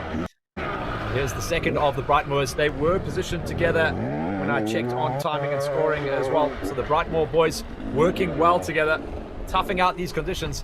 Obviously based out of the UK, and the UK this year has been wetter than an otter's pocket, and the guys have had to tough and train and ride their way through the wettest winter on record for many years. And the Brightmore boys, So we're running hard on 6th and 7th the last time I looked. yeah, not bad. You kind of almost expect them to run a little bit higher than that, but I think this will be a day of survival. I see everybody running now. This has got to be Yeah. the finish climb. There we go. That must be our leaders coming through there. Yeah, okay, great that we've got good signal down the bottom end here. So we're starting to see our big swingers come into view. And This is the climb we were talking the about. Widowmaker. Daryl, Euro run up here. Kind of holding up breath there. I thought it was going to be a green light. So Billy bolts, fully right, fully bolts. And if he can't, there's not many we can. But it looks right, Daryl. That's good news. Yeah, it doesn't look too bad. It looks like he's got a dry ground underneath. He's going to try. He's going to push it up and over. He'll muscle his way up this one. But he's doing a great job. And this is the checkers. So they have taken it all the way to the line. The event coordinators have called this one. So in 2026, round number 1 on the FIM Hard Enduro World Championship Tour, Alestrem, the checkers comes out for Billy Bolts and Husqvarna. He toughed it out and survived that one. So good call for the event coordinators, the event organizers, and the FIM definitely would have been guiding all of those decisions. But the Widowmaker kind of didn't live up to his name, but a great spectacle to see our race leaders come home. Now, it was a minute last time we checked between himself and the reigning champion, Lettenbichler. So let's see if there has been any change. Just remember, that's going to be 20 points for Billy Bolt. That means he's got a good lead in the championship. I had Manny Lettenbichler in front at the last checkpoint, but something must have happened in the last section. Yeah. So where is Manny Lettenbichler? Yeah. When you see these guys huffing and puffing, Billy's looking a little bit grey at the gills there. So he has definitely felt that last push. All right, checkpoints says Billy Bolt confirmed first day at the finish. Brother Daryl, checkpoint Charlie. It is going to be the first blood. And he did look good as well. The course in the early part of the build-up was very much custom-made for Billy Bolt. He looked good. He didn't get the win in the prologue, but it was very, very close. He was hammer and nail yesterday on Saturday's first day, and then today between himself and Manny. Manny looked like he had the first a little bit of action, but then Billy Bolt coming on through there. We go pick up on our hug. He got his hug. He just needs a moment. Maybe he hugged the tree. I don't know. But interestingly enough, cutoff time for the race was 4 hours. Billy Bolt made it in 3 hours, 51 and 53 seconds, which means that if they don't extend the time bar for the finish, that means we're only going to get maybe one, maybe two finishes. So I think they will extend the race time by 30 minutes. Yeah. I think that should give us, if I look at the splits, we should maybe just squeak the top 15, maybe 20 riders into that window. But at the moment, then, we are still waiting the arrival of the number 2 spot. Billy just telling his story at the top of the hill to some of the members of the media. He's definitely had a workout. He's definitely not had an easy day at the office. Still no sign of the reigning champion and the man that has taken a number of titles in the last couple of years. He has been the man to beat. He came into this round as the champion and the first time that Billy has ever won this event as well. Remember, coming into this round, it was Kabachev, who is the reigning champion on the Sherco. He's going to maybe be able to hang on to that top 3 in the championship because it is third place at one of the last splits. But we're starting to see some big changes coming as we get closer to the end. So Johnny Walker's won this event twice. Graham Jarvis has won it twice. Mario Roman 3 times. Wade Young twice. And Theodore Kovacic once. Billy Bolt has added his name to the list of champions here at Alestrem.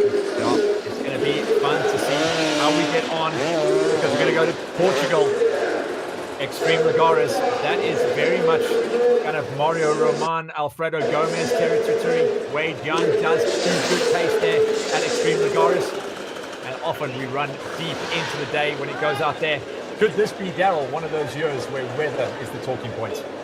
I think so. Each race is something different with these riders, and with 9 rounds, such a big variety of terrain, we're going to get a true champion at the end of the year. Go to Sweden. Might get snow. Might be one of those ones. We're back into the pits there. Some nervous mums and dads there. Some of the Sherco mums and dads staring at their phones, checking the live timing and the live tracking to see where all of the lighties are. The good news is the flag is out and everyone is on their way home. And the clock has now officially started. We are starting to bite our nails to see where everyone else is.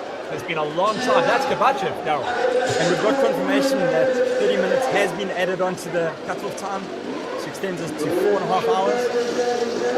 Was that Manny in the corner of the screen jumping in there? I am not confident of that one. That's a white helmet. So what has happened to Manny Lettenbichler? We have not seen a sign of Lettenbichler. That's Kabachev. I just couldn't quite see the shot at the bottom. I'm not confident that that's Lettenbichler at the bottom of the hill at the moment. So we're going to have to go all the way back down again. This is a big guy. So this is going to be a push to the line now. We've seen this at many of the events across the tours where it does come down to split seconds. The rider at the bottom is going to be on the right now. Show us the rider. That's potentially one of the Brightmore brothers. I'm just trying to pick up on who that is. The flag comes in there, gets the hook at the top. Cameraman, show us the dude. Taylor's heart's going to be broken. He's that Mario Roman. He has come on strong. Sorry about not being able to pick up on him. We just couldn't get the shot. But Mario Roman has come from almost nowhere. Most of the race, he was outside of the top 7. And Mario Roman, on his own program, has come through for the number 2 step. He applied the pressure on Kovacev.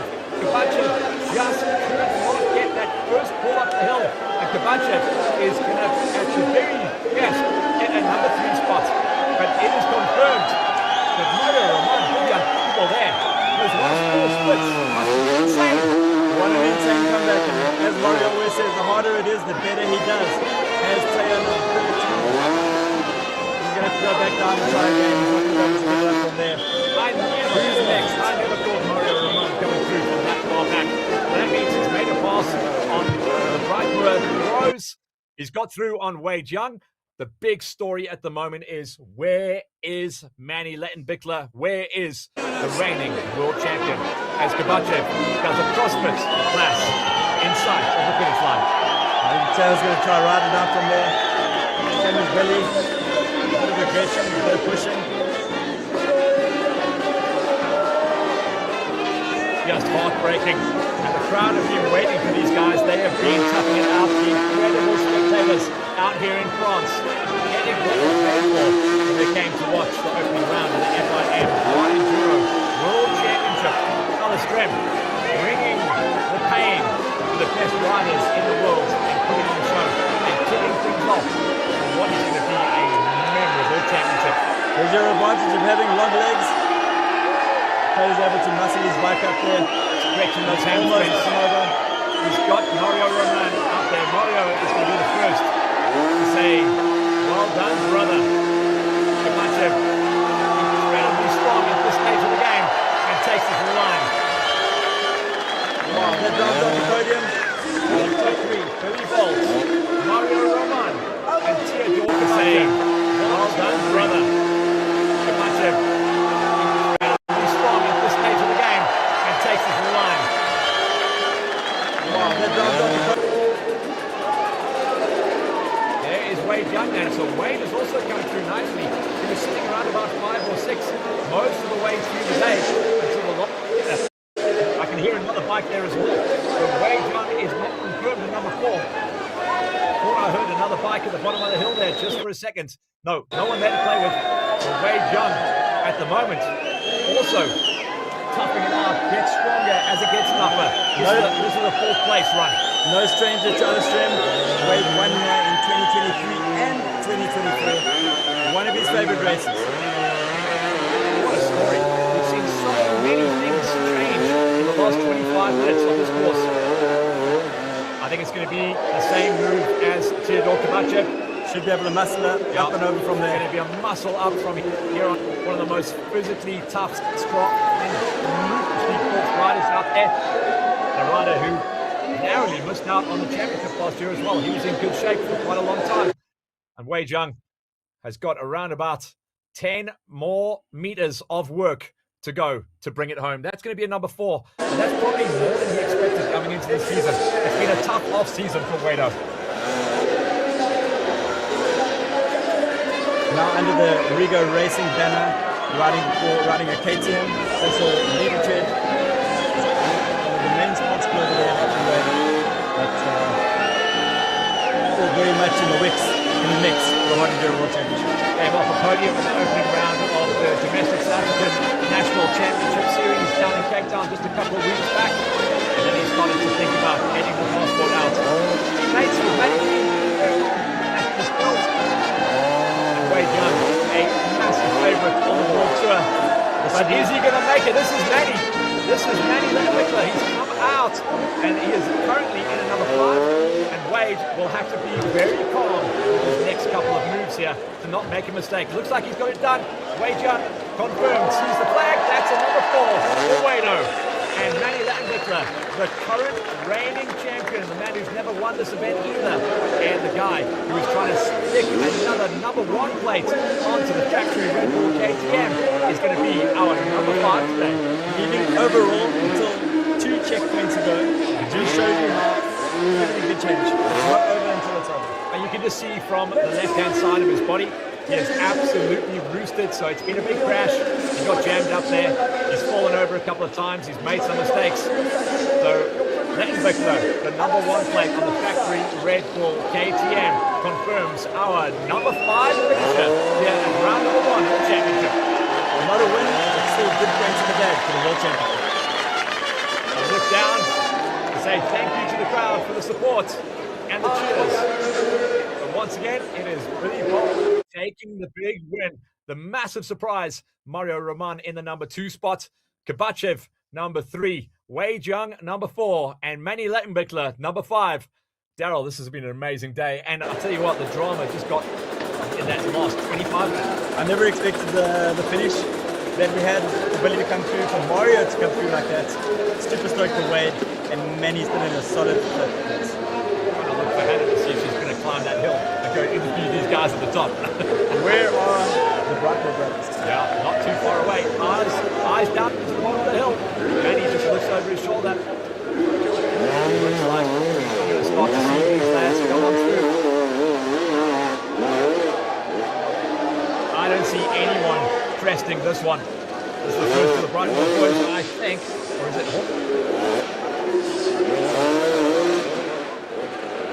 X-Grip coming into play there. Gas X-Grip running in the colours.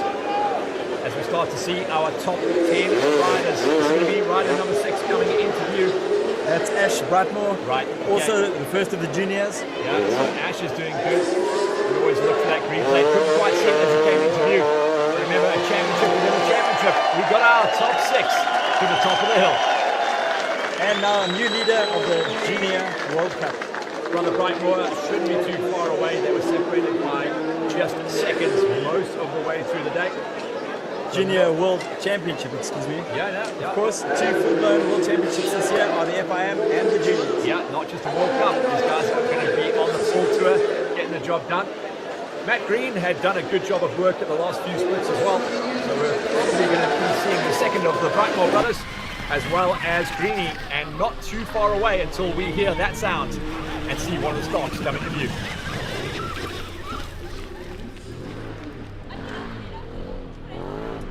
This is the shot we just saw there. That's Toby Martin, as at the bottom. Mitch Brightmore. Brightmore, 0.20 comes into view. His brother's been making big waves in the hard enduro scene. What a run! Oh, and he's up! First rider to crest the hill. I didn't think that was good. Second rider, Mario just leading as well. Second rider. Now that's a good hook as well. Nice advert for effective tires when he's running on that bike as well. Although you could argue maybe the riders in front of him cleaned it up. But that was a perfect run. Perfect. Super stoked for that. Oh, and he's up! First rider to crest the hill. I didn't think that was good. Second rider, Mario just leading as well. Second rider. Oh, and he's up! First rider to crest the hill. I didn't think that was good. Second rider, Mario just leading as well. Second rider. Now that's a good hook as well. So on our splits at the moment, Carlson, Gondola, Martin and Greenie should be next in the view. Remember all these riders setting off on gates 1 and 2. On the number count, by the way, the rider that took more helps than anyone else out there was definitely Roman. Came through off gate number 2 to climb the ladder. This is Carlson, the second of the stocks. So at the moment in the electric category, well, this time around, these guys are racing electric as well as in the pro FIM gate. It's going to be great to see the stocks come through. Potentially both of them looking to try and finish inside the top 10. That'll be a big brag for Stock. Matty Green hasn't come into, haven't seen him in any of the shots yet. Last checkpoint, he was in front of the 2 stocks. Let's see who's going to get to the finish line first. Yeah, he was doing a good job there. Just outside of that magical top 10. I think that's what we're going to be talking about from here on out. Lorenzo Gondola and Moret as well. Moret is going to be an interesting one to see if he can improve. But I'm not quite sure if the track has got better or worse. Definitely the big drops out of the sky have come and left us. But check it, the damage up on the top left-hand side of the screen there on the Enduro Cross track. That just shows you how much of that wet stuff came down. moist conditions to end off things out here in France. Yeah, these riders are going to be shattered. 4 hours of non-stop racing, pushing, and scramming. The guys are going to sleep well tonight, that is for sure. Yeah, that was a workout. The riders will have found out a lot about their setup on their bikes as well, to try and understand how things are going to be shaping up for the rest of the season. The rest of the riders within sight of the finish now. The two Starks, the second of the factory Shercos, are going to come into view as well. So we're not far away from waxing our magical top 10.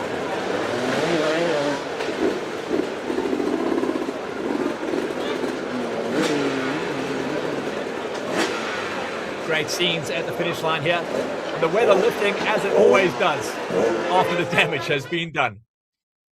But a great story to see round number 1 getting absolutely incredible action on the final day of racing. All of the riders have been out here for 5 days in France to open up shop at the opening round of the FIM Hard Enduro World Championships.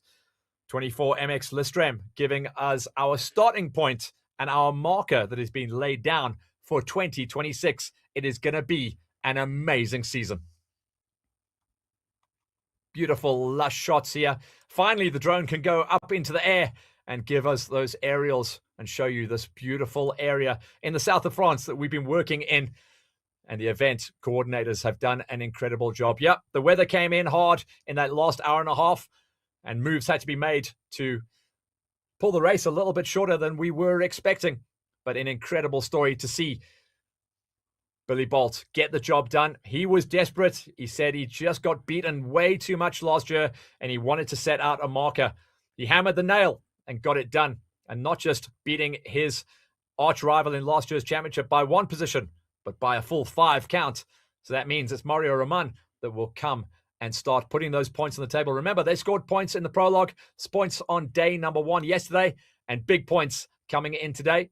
So everyone's going to get their calculators out as we head to round number 2 for Portugal, Extreme Lagares, at the beginning of May. Right now, the rest of the riders waiting for their chance to take on the Widowmaker. Well, Matty Green is going to come into screen next. Still a little bit way off. Run through the last checkpoint. About to go through the last checkpoint. Let's see how long it's going to be before Matty Green bursts into the sea. You're a poet. I like it. Getting a look now, and everyone's starting to think about drying their shoes and boots off, as all the riders are now just simply in survival mode. So many riders still halfway through the loop, but many riders aren't going to make the cutoff, Daryl. It's a brutal one, but you know, we've all watched those scenes of the end of the Comrades Marathon, where unfortunately that halt was off, and that's it. You've been to many of those international races. The girls are out there. Carl's dinner, not diner, just an idiot. Carl's dinner, and the horn goes off, and you're like, you don't have to be happy or sad. And you're on the way to the finish, you hear the horn. But along the way, they just, the checkpoints just start disappearing, you know, it's back to your home. So you can't get the time logged, and then you know it's over. But yeah. Well, hats off to all the crew that have been out there, to our media crew, for all of the marshals, for everyone who held this track together for the last 2 hours when the big rains came. Anyone not going to forget this race? Yeah, the organisers, I think they got the format right, and the Mécanique of the route right. With all the rain that we had, the riders still make it to the finish. I think it's been pretty good. Yeah. 4 hours, super high intensity. Everything she's got, from the gun to the flag, plus that. I love the way that this sport is shaping up. Super high intensity. There are going to always be those big marathon events, those super long days, super long stages. But if this is the way that the World Championship is going to go, I think we're in good nick. Here's our next rider then, and it is Greeny. Is it Greeny? Yeah, Greeny. Matt Green has come into view. He hasn't had anyone to play with for a little while.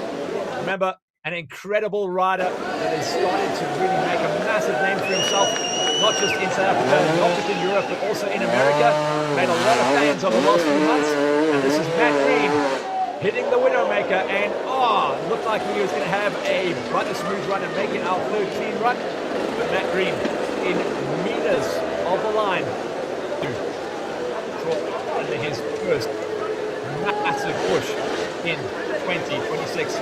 Matt Green, a huge favorite with the fans. He's got a massive social media following, and he's starting to feed the beast and start to bring it to the line. Rico Racing on his shoulders for another season. Picked up a full head-to-toe deal with Alpine Stars. He'll be saying goodbye to those boots at the end of today, no doubt. There's no way they're going back into his kit bag. Greeny's a good rider. He was a bit short for a few years. He was just waiting to get long. And he said the 1 year, I finally grew an inch. I can finally get this big bike. And big mates with Benny and Billy. He spent a lot of time all season riding with him. I'm sure he's learned a ton from him. Just watch his riding improve over the years. Very calm character.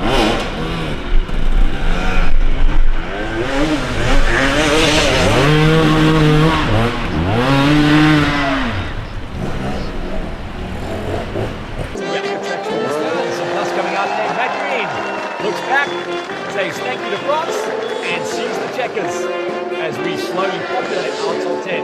Matt Green for Rico Racing. Green up to the finish flag. Just outside the 4-hour marker.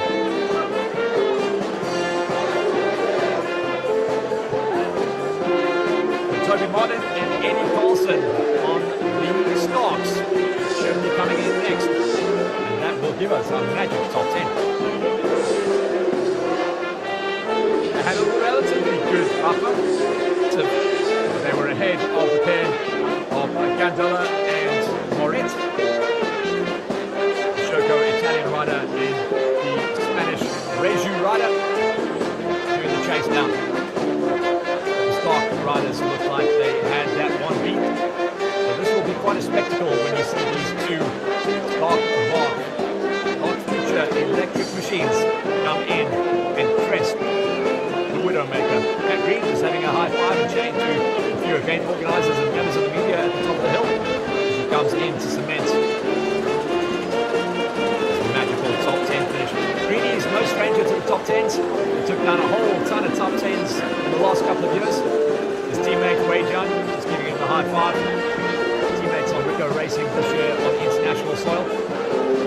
And nice vibe. I'm enjoying what I'm seeing here. France have definitely delivered the goods. A great venue and a great start to the 2026 FIM Hard Enduro World Championships as we close in on time off. Well, another 13 minutes left, and I'm just busy looking down after the sparks. We've got Gandala, Moret, William Hoare, and then James Moore from South Africa. Riff had a good one last year. But it's going to be fun, very fun for the country. Is he going to be able to make it? Yeah, I think that's a nail biter. And it's a pity as well, because I think had it not been for a poor run on day number 1 and day number 2 through the more kind of man-made obstacles, where James ended up starting on road number 2, had he gone out into the forests and the mountains on that front gate, you'd expect him to be able to run those numbers with those lads. Yeah, absolutely. Maybe he had a bit of traffic out on the course as well. Who knows? Wow. We'll only be able to find out afterwards. You know what's going to break his heart is if you take 2 minutes off his finish time. Yeah. And yeah, that will probably tell him the story that he needs to know. Well, it's going to be down to the wire, I think. We're running out of time. The riders up in the highlands, making their way through the forest. For the most part, I think this was actually a spectacular track.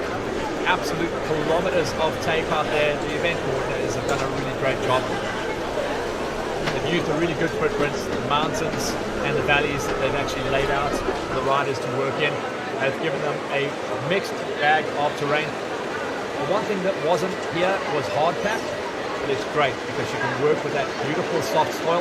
Not a lot of riders want to work with that hard pack.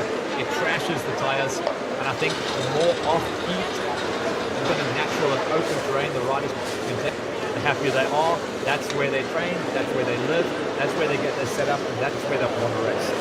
Yeah, this kind of, I think it's like really, really good. You can see they got a mix of loose rocks, shale, and there's also some really nice loamy stuff. It's a really, really steep in the forest today. Quite a good mix, I think, for an enduro Classic Enduro and also Hard Enduro. This terrain cater for both of those. South of France, beautiful part of the world at any time of year. Just maybe not the last 2 hours, that's all. The riders won't scatter after this. Most of the riders who are locked into their deals and on the championship tour will remain in Europe and gradually, gently, cut a couple of laundry stops along the way, make their way across to Portugal for round number 2 for Extreme Lagares. That will be our second round of the World Championship Tour on the 1st to the 3rd of May.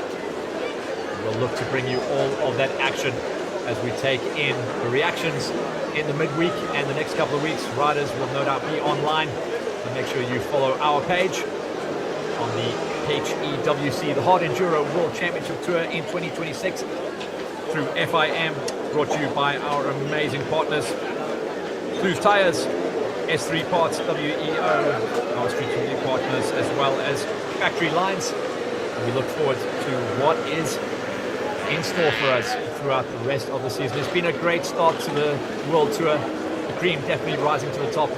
Billy coming into this round didn't have a great look on his face for the last 2 days. Somehow magic happened up in the mountains and the forests in the south of France.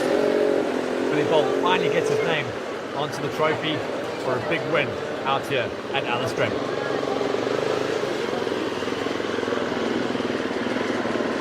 Bit of a wait until we see the 2 stock mark electric bikes come through. Looks like the first of those starting to come into view here as well. Nope, going back to that climb.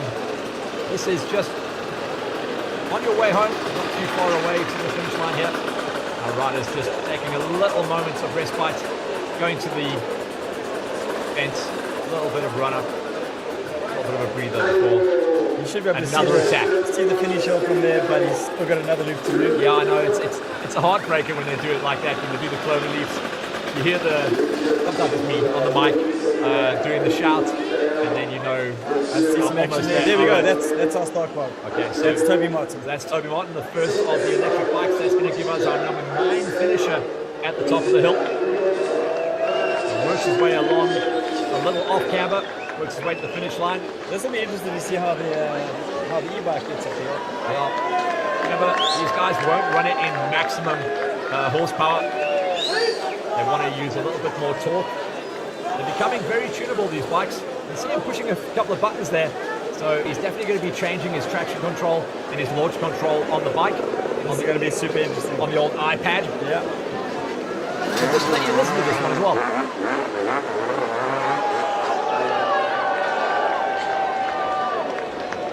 If you were hearing the two-stroke, that was from the I clown was next door. I was going to say. It definitely wasn't a two-stroke sound.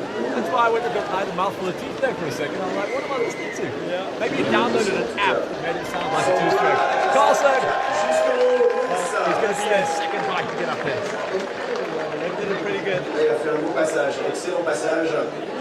Et il a encore. Martin is going to be the first of the electric bike. Carlson wouldn't expect him to be the first guy. He's going to have to bow down to his teammates. And that's a great story for the future. For Stark getting an electric bike at a full World Championship Tour, once again inside the top 10.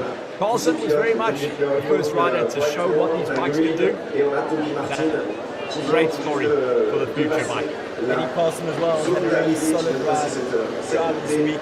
He's had a really, really good run, really showing. Yeah, very comfortable in Super Enduro. Kind of a Super Enduro specialist, to be very honest. But getting it done there, you start to see the rest of the riders come through. I think this is Carlson. He's just trying to pick up on his shirt there. Yeah, see those old checkers. He's famous for running those checkers colours. He's going to want to take it back down and try again. Well, I think I would want to do that too. I think he's actually just going to have to from there. It's too low to push up from there. Yeah. So definitely have to go back higher. Tough to get the hook. That is an amazing story for us here, because that's going to mean that is 2 electric bikes inside the top 10. And it won't be the last time we say that. I think, Daryl, we're going to start seeing more of this happening as electric riders come through here. Second of the tractor Shirkos coming through, which may change things up. Lorenzo Gandala. The second of the tractor Shirkos waxes that one. That was a putter run. Third riders to clean the hill. And that's a good touch. I'm going to top 10. Brings us looking over the cliff that is the finish line. And Carlson. Carlson, Take it back down and try again. this is tough. This is so tough. He's actually just doing a clever thing while he's there. He's like, well, I might as well use my time carefully. The rain starts to come down again, by the way, if you hadn't already guessed what those stripes on the screen are. That could very, very quickly change this time. So best of guys are going to have a go. It's starting to look like the Matrix here in a second. A couple of the riders wanting to get off that hill. You can see the riders like, I'm not going to stand up here and just... Look, we've only got 5 minutes left. We're looking for Moret, William Hoare and James Moore. Are they going to make it before the cutoff? It's a good thing that Darryl reminds me of that as well, because that will essentially get the horn out. That will bring us to the end of the race, the end of the show, and the end of the opening round of the championship. We'll send some traction and horsepower vibes to Carlson. That will give us 11 riders coming through. But again, we repeat ourselves. The great story is Billy Bolt taking first blood in the championship in 2026. That's looking nice. That's looking beautiful. And he hits the step up as well. This will show how much horsepower there is on that wagon. Great job from Carlson. Cements a confirmation finish. You know what you're complaining about with your leg. There's a photographer who's riding a bike up there with a pot on his leg. A great story for Carlson as well. He really has been the street bikes for the last couple of seasons, and for himself and his teammates to get the job done, giving us a 9th and 11th place finish. That's a huge story for Stark in the electric bike program. So just looking at the timing sheets now, James Moore is not going to make the finish line in time, and neither is William Hoare. I think if anybody can says Moret, maybe our last finish. Somehow about it, I think that is, those are our finishes. Yep, that's going to be it. I can't see anybody else coming through in the next 4 minutes. So, great stories, great vibe, and tough conditions. Not the toughest we've ever seen, but getting close out here at France for the opening round of the championship. Hats off to all the riders that put in all their training in the off-season, got their passports out, came across and raced in France. And once again to the event organisers here at 24MX Alestrem for putting on the show and debuting this new rock and roll format in the world of hard extreme enduro. Taking down the prologue on day number 1, racing for points on day number 2, and then a big day out on day number 3. To crown our champions, collecting points along the way, collecting prizes, putting them in your back pocket, packing your kit bag, and heading across to the next round. We have got 8 rounds remaining on the championship tour, hitting Portugal, USA, Italy, Sweden, Italy, Lesotho, Turkey, and Spain. It's going to be an absolute rock and roller. We hope you guys have enjoyed what we have been bringing you. Well done to all the crews, all the riders. This has been round number 1 of the FIM World Championship tour from Alestrem in France. I've been Matt Smith alongside Daryl Curtis. We're looking for you guys in a couple of weeks coming for Extreme Ligaris.